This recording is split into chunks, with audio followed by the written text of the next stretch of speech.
Hello, ಎಲ್ಲ ನಿರ್ಮಾಪಕರ ಗಮನಕ್ಕೆ. ನಾನು ಜೈ ಜಗದೀಶ್ ಮಾತಾಡ್ತಿರೋದು. ನಿಮ್ಮೆಲ್ಲ ರಿಪೋರ್ಟ್ಗಳನ್ನ ಓದ್ತಾ ಇದ್ದೀನಿ, ಕೇಳಿಸ್ಕೊಳ್ತಾ ಇದ್ದೀನಿ. ನನಗೆ ನನ್ನ ಮಕ್ಕಳದ್ದು ಭಯನೂ ಇಲ್ಲ, ನಾನು ಕೇರು ಮಾಡಲ್ಲ. ನಿರ್ಮಾಪಕರು ದಯವಿಟ್ಟು ಭಿಕ್ಷುಕರಾಗಬೇಡಿ. ನೀವೇನಿದ್ರು ಅನ್ನ ಕೈ ಕೊಡೋ ಕೈ, ಯಾರಿಗೂ ಕೈ ಕೊಡಬೇಡಿ. ಸಾರಾ ಗೋವಿಂದ ಥರ ಆ ಫೋಟೋಗ್ರಾಫರ್ ಇದ್ದಾನಲ್ಲ, ಅವನ ಹೆಸರು ನನಗೆ ಸಡನ್ನಾಗಿ ಬಾಯಿಗೆ ಬರ್ತಾ ಇಲ್ಲ. ಅವನು ಯಾವುದೋ ಚಾನಲ್ ಕೆಲಸ ಮಾಡ್ತಾ ಇದ್ದಾನೆ. ಕಳ್ಳ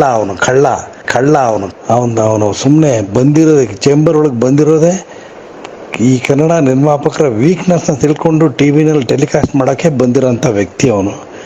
ಸಾರಾ ಗೋವಿಂದ ಅವರು ಇಂಡಸ್ಟ್ರಿಗೆ ಬರಬೇಕಾದ್ರೆ ಒಬ್ಬ ಪ್ರೊಡಕ್ಷನ್ ಬಾಯ್ ಆಗಿ ಬಂದರು. ಆದರೆ ಅವ್ರಿಗೆ ಇನ್ನೂ ಆ ಪ್ರೊಡಕ್ಷನ್ ಬಾಯ್ ಒಂದು ತೊಟ್ಟಿ ಕೆಲಸ ಅಂದರೆ ದಾನದ ಅನ್ನ ತಗೋಬೇಕು, ದಾನದ್ದು ದವಸೆ ದಾನಗಳನ್ನ ತಗೋಬೇಕು ಅನ್ನೋ ಬುದ್ಧಿ ಇನ್ನೂ ಹೋಗಿಲ್ಲ. ಹಾಗಾಗಿ ಇರೋ ಅಷ್ಟೂ ಜನ ಪ್ರೊಡ್ಯೂಸರ್ಸ್ನು ಅವರು ತಮ್ಮದೇ ಆದ ಶೈಲಿ ಅಂತ ತಿಳ್ಕೊಂಡ್ಬಿಟ್ಟಿದ್ದಾರೆ. ದಯವಿಟ್ಟು ಗೋವಿಂದ ಅವರೇ, ನೀವು ಬೇಕಾದ್ರೆ ಪಡಿತರಣಗಳನ್ನ ತಗೊಳ್ಳಿ. ಆ ಫೋಟೋಗ್ರಾಫರ್ಗೂ ಗೊತ್ತಿಲ್ಲ ಅಂತ ನಮಗೂ ಗೊತ್ತಾಗ್ತಾ ಇದೆ. ದಯವಿಟ್ಟು ನಾವೆಲ್ಲ ಭಾಳಷ್ಟು ಜನರಿಗೆ ಅನ್ನ ಹಾಕಿದ್ದೀವಿ. ಅನ್ನ ಹಾಕದೇ ಇರೋಂಥ ಸ್ಥಿತಿ ನಮಗೆ ಬರದೇ ಇರಲಿ ಅಂತ ನಾವು ದೇವ್ರ ಹತ್ರ ಬೇಡ್ಕೋತೀವಿ.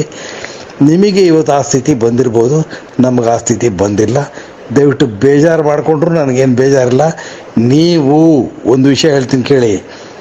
ರಾಜ್ಕುಮಾರ್ ಪಾರ್ವತಮ್ಮ ಇದ್ದಾಗ ನೀವು ಭಾಳಷ್ಟು ಜನರಿಗೆ ಎಣ್ಣೆ ನೀರು ಕೊಡಿಸಿದ್ದೀರಾ ಅಂತ ನಮಗೂ ಗೊತ್ತಿದೆ.